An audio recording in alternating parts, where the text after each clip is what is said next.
Si vienes a Tromsø y paseas por este precioso lugar del sur de la isla, te reto a que encuentres estas huellas todavía visibles del campo de concentración y que te he mostrado en el vídeo. Muy buenas, soy Juanjo, el jurista del Valhalla, vivo en Tromsø, la capital del norte de Noruega, y hoy quiero explicarte la historia del campo de concentración nazi que existió en el Ártico. Hoy vengo a hablarte de Sitzpissen, un lugar que hoy es naturaleza y calma, pero que en el 1941 fue un escenario terrible. Para ponernos en situación tenemos que irnos a la primavera del año 1941. Noruega ya había sido ocupada por Alemania en el año 1940. La ocupación alemana ya iba en serio y buscaban prevenir cualquier tipo de resistencia. En junio, con el ataque a la URSS a la vuelta de la esquina, arrestaron a unos 105 hombres de Troms.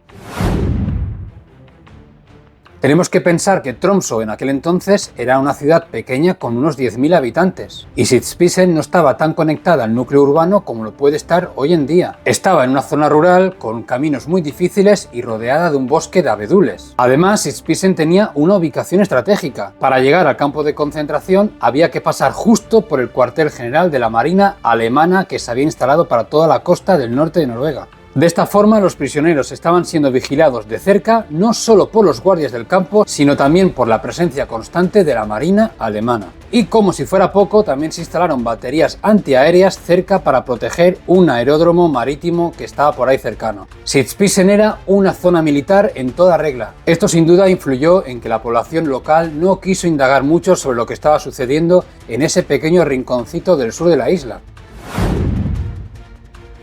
El 18 de junio del año 1941 llegaron los primeros prisioneros a este campo de concentración. Activistas socialistas, intelectuales, sindicalistas de toda la provincia de Troms y 15 hombres judíos en edad laboral que residían en Tromsø. A lo largo de 1941-1942 se agregaron resistentes noruegos que rechazaron trabajar para Alemania, como también familiares de personas que habían huido a Suecia. A lo largo de 1942 llegaron profesores de todo el norte de Noruega. Llegaron a haber unos 250 prisioneros en este campo de concentración.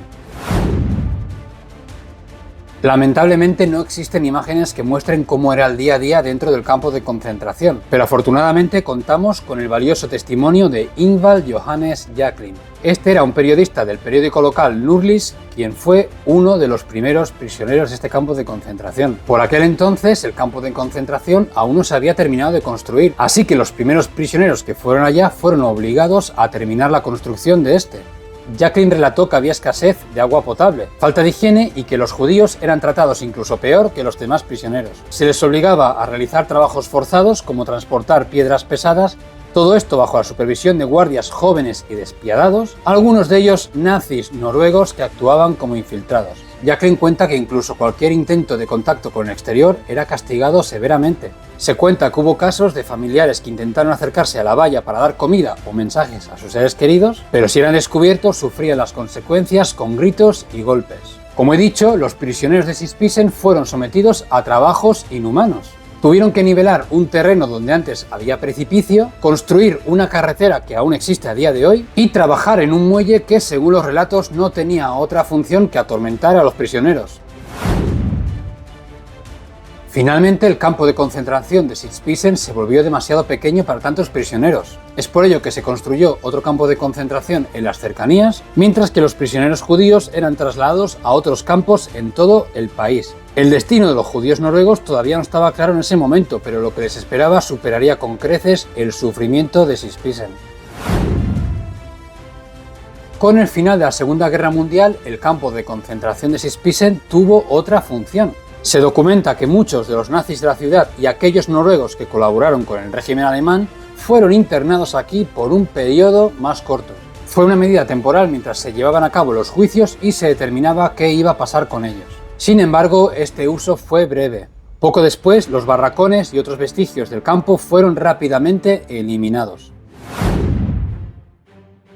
Hoy la zona es un lugar precioso donde puedes sentarte, a relajarte, a dar un paseo. Hay muchos locales que paseamos por aquí, pero aún quedan huellas del campo de concentración que son visibles para quienes saben buscarlas. Por ejemplo, podemos encontrar este muro de piedra que se encuentra a un lado del camino, como también la antigua casa del guardia que sigue en pie y hasta los restos del muelle que atormentó a tantos prisioneros.